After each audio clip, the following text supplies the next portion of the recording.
Nearly every food Victorians ate contained poison. Food adulteration was so widespread that finding pure food was nearly impossible. Between 1850 and 1856, chemist Arthur Hill Hassell examined 3,000 food samples. He found 65% contained adulterants, ranging from harmless bulking agents to deadly poisons. Before we go ahead, subscribe to Victorian Meals to learn more about Victorian Britain. Let's explore the most dangerous food in Victorian Britain. Bread. Poisoned daily staple. Bread was the foundation of Victorian diet, especially for working people. It was also one of the most adulterated foods available. Alum was the most common bread adulterant. This chemical, used in dyeing and tanning industries, made bread whiter and heavier. Bakers could sell smaller loaves at standard prices by adding alum to increase weight through water retention. The alum made bread denser and more filling. Consumers thought they were buying quality bread. They were actually buying flour mixed with industrial chemical that provided no nutrition while causing digestive problems. In 1872, Dr. Hassell found that half of bread samples contained considerable quantities of alum. The chemical irritated stomach linings, causing indigestion in healthy adults and severe constipation. In children, alum caused chronic diarrhea that could lead to dehydration and death. Beyond alum, bakers added chalk, plaster of Paris, ground bones, lime, and pipe clay to bulk out flour. These substances made bread heavier and whiter while reducing actual flour content. Consumers paid for bread that was 1/3 non-nutritious additives. The result was widespread malnutrition. Working families relied on bread for most calories. When 1/3 of their bread provided no nutrition, they slowly starved while their stomachs felt full. The adulteration hid malnutrition behind full bellies. Milk. Deadly for infants. Milk was perhaps the most dangerous adulterated food because infants depended on it for survival. Victorian milk adulteration killed thousands of babies. The most common adulteration was simple water. In 1877, a quarter of all milk examined by the local government board was seriously adulterated. In 1882, 1/5 of 20,000 milk analyses showed adulteration. Sellers watered milk down to increase volume and profits. The watering removed nutrition infants desperately needed. Babies fed watered milk received fewer calories, less fat, and reduced protein. They developed slowly, sickened easily, and died at alarming rates. Sellers added chalk or lime to hide the watering. These substances changed milk's color and consistency to disguise dilution. The chalk and lime provided no nutrition and could cause additional digestive problems. Boracic acid, also called borax, was added to slow milk from souring. The same chemical used to clean toilets was put directly into infant food. At the time, people believed borax purified spoiled milk by neutralizing acidity. The milk tasted palatable again, even though bacteria levels remained dangerous. Borax was sold in shops and purchased by housewives who added it themselves. 5 grams neutralized half a liter of milk, masking spoilage and allowing consumption of milk teeming with harmful bacteria. The practice was considered helpful rather than poisonous. Unpasteurized milk from diseased cows was sold without disclosure. The milk could contain tuberculosis, typhoid, scarlet fever, and numerous other diseases. Infants drinking this milk contracted diseases their small bodies couldn't fight. Gastrointestinal infections were a major cause of infant mortality throughout the 19th century. Contaminated, adulterated milk drove much of this death toll. Mother's milk provided immunity to infections, but cow's milk, especially adulterated cow's milk, killed babies by the thousands. Subscribe for more Victorian food horrors. The Bradford sweet poisoning, 20 dead. In 1858, a batch of sweets in Bradford was accidentally adulterated with arsenic trioxide instead of the usual adulterant. About 5 pounds of sweets were sold, killing around 20 people and poisoning over 200. The confectioner intended to purchase powdered gypsum, a common adulterant used because sugar was expensive. A mistake at the wholesale chemist meant arsenic was purchased instead. The arsenic was mixed into sweets and sold to the public. On Sunday morning, police were informed of deaths initially misdiagnosed as cholera. The symptoms, vomiting, abdominal pain, diarrhea, matched cholera, and England was experiencing a cholera pandemic at the time. When more deaths were reported during the day, Police Constable Campbell investigated and connected the sweets to the deaths. He seized remaining stock, just under 36 pounds. The sweets had been sold at local markets where children were the primary purchasers. The victims were primarily working-class children who bought cheap sweets as treats. The death toll mounted through Sunday and into the following week as poisoned children succumbed to arsenic. 3 men were arrested: the chemist who sold the arsenic, his assistant, and the sweet maker. All 3 were acquitted after the judge ruled the poisoning was accidental with no criminal intent. The case revealed how normalized food adulteration had become. The sweet maker intended to adulterate his product. He simply meant to use gypsum instead of arsenic. The practice of adulterating sweets was so standard that the only crime was using the wrong poison. The deaths led to public outcry and eventual passage of the Adulteration of Food or Drink Act 1860. The legislation was weak and mostly ineffective, but the Bradford incident made food adulteration a matter of public concern. Tea, recycled and poisoned. Tea was adulterated in multiple ways, from harmless recycling to outright poisoning with toxic substances.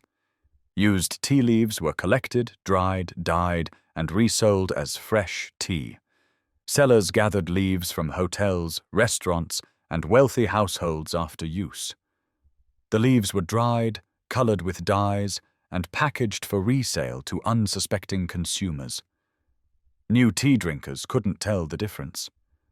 The recycled leaves looked acceptable and produced weak tea, similar to what working families expected.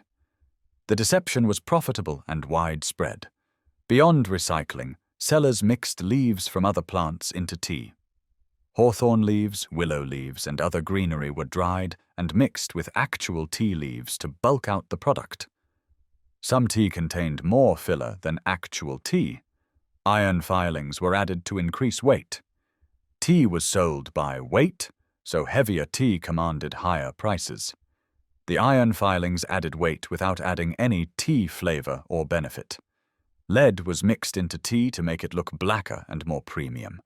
The toxic metal gave tea darker color that suggested strength and quality.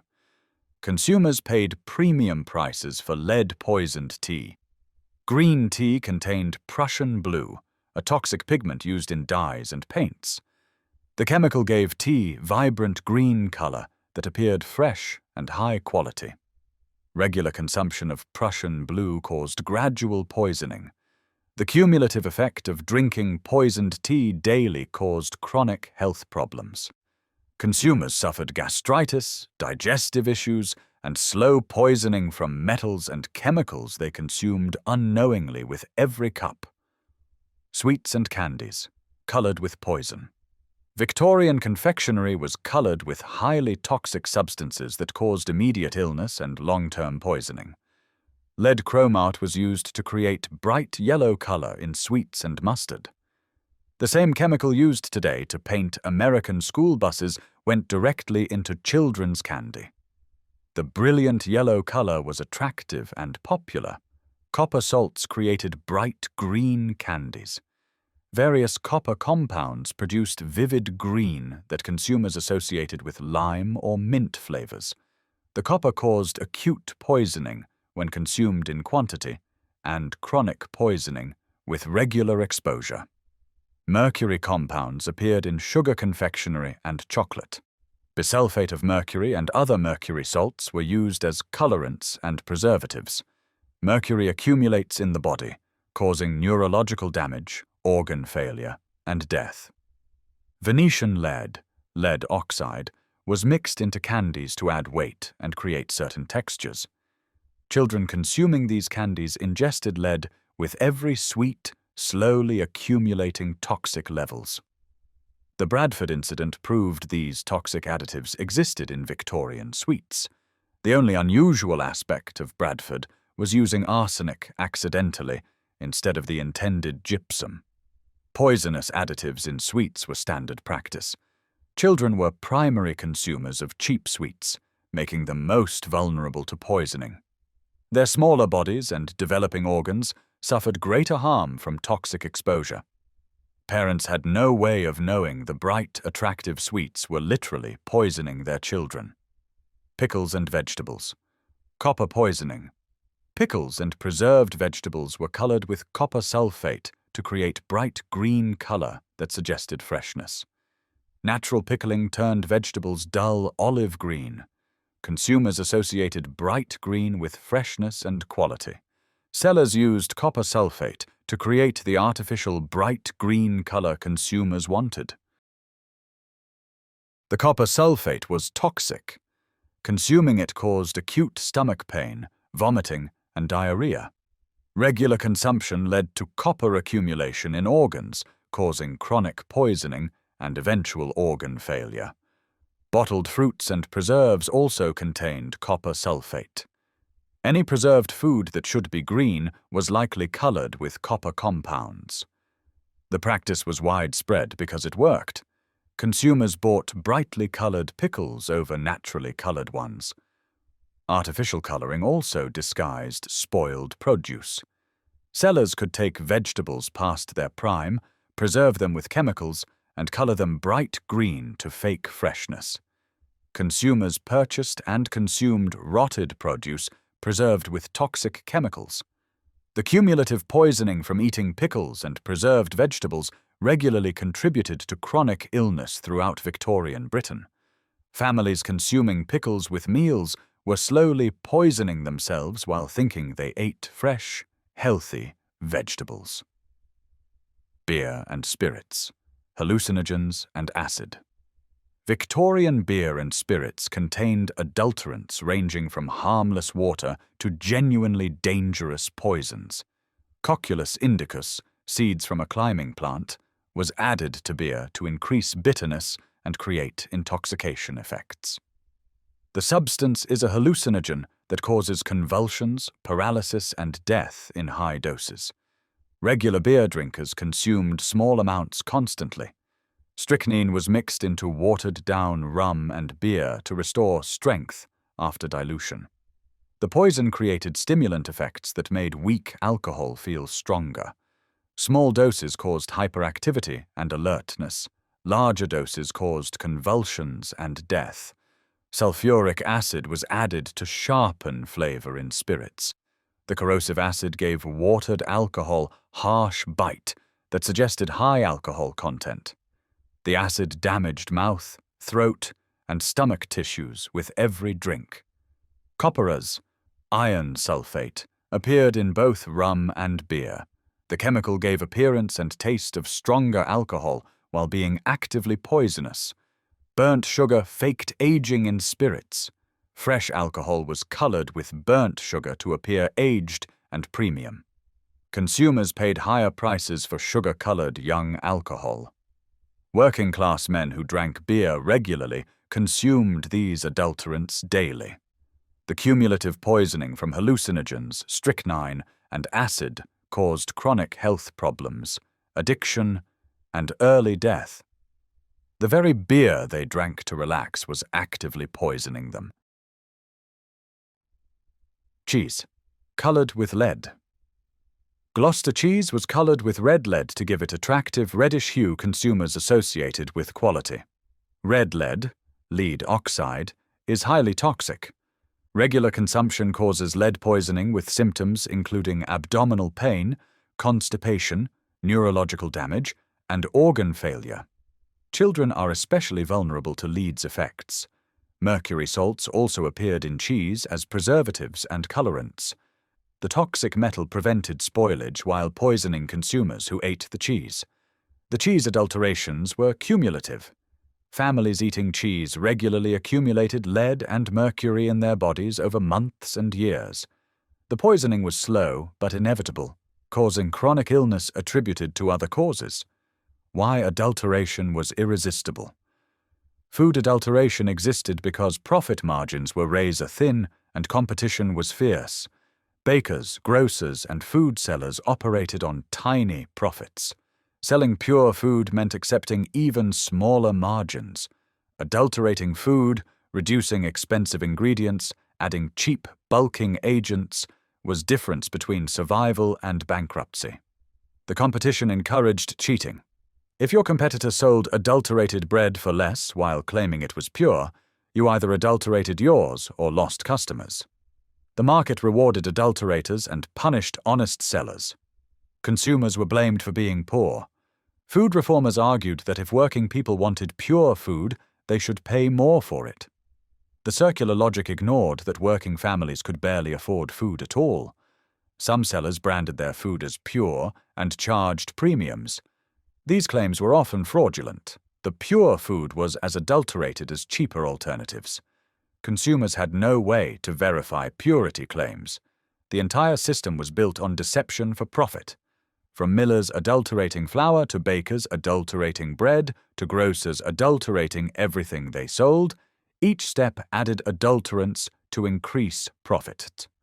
The science of detection. Chemists developed tests to detect adulterants, but the science came decades after the practices began. Arthur Hill Hassell pioneered food analysis using analytical microscopy.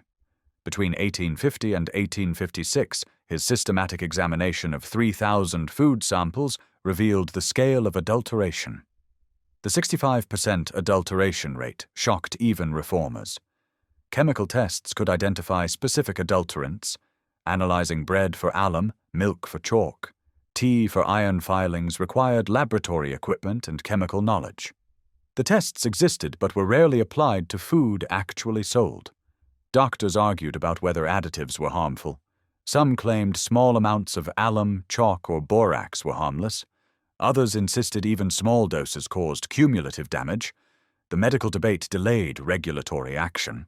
The gap between scientific detection and practical enforcement was enormous.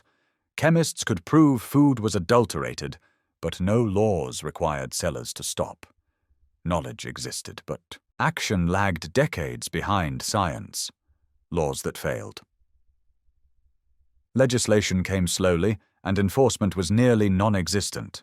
The Adulteration of Food or Drink Act 1860 was the first attempt at regulation. The law was nearly useless. It only applied when adulterated food was sold as pure.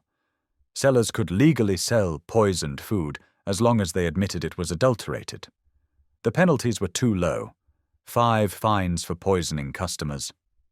The amount was too small to deter profitable adulteration. Sellers paid occasional fines as cost of business and continued adulterating. The 1872 amended Adulteration of Food, Drink, and Drugs Act mandated public analysts. Inspectors could sample food and test for adulteration. The law sounded strong, but enforcement was inconsistent. Corruption undermined what little enforcement existed. Sellers bribed inspectors. Local authorities failed to pursue cases. Food analysts were overworked and underfunded. The loopholes were enormous. Sellers learned to claim ignorance about adulterants. They blamed suppliers who blamed their suppliers. Proving intent to defraud was nearly impossible. Real enforcement came only in the 1890s after decades of continued poisoning.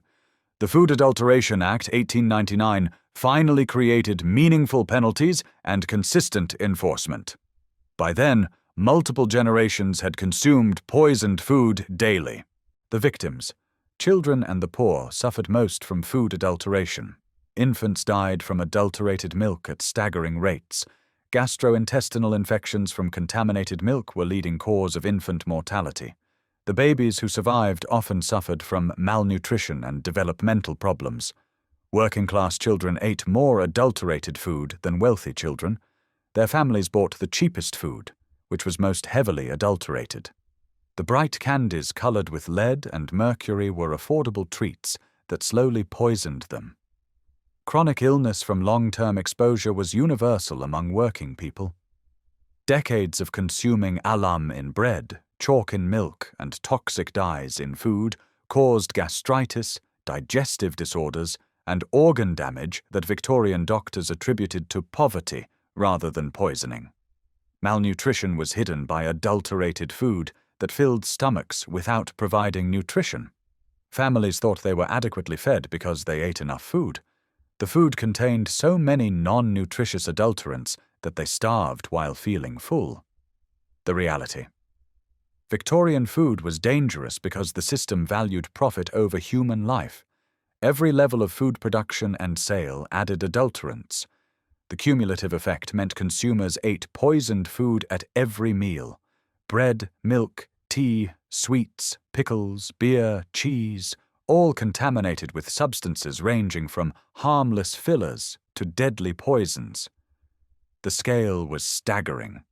When 65% of food contains adulterants, finding pure food becomes nearly impossible.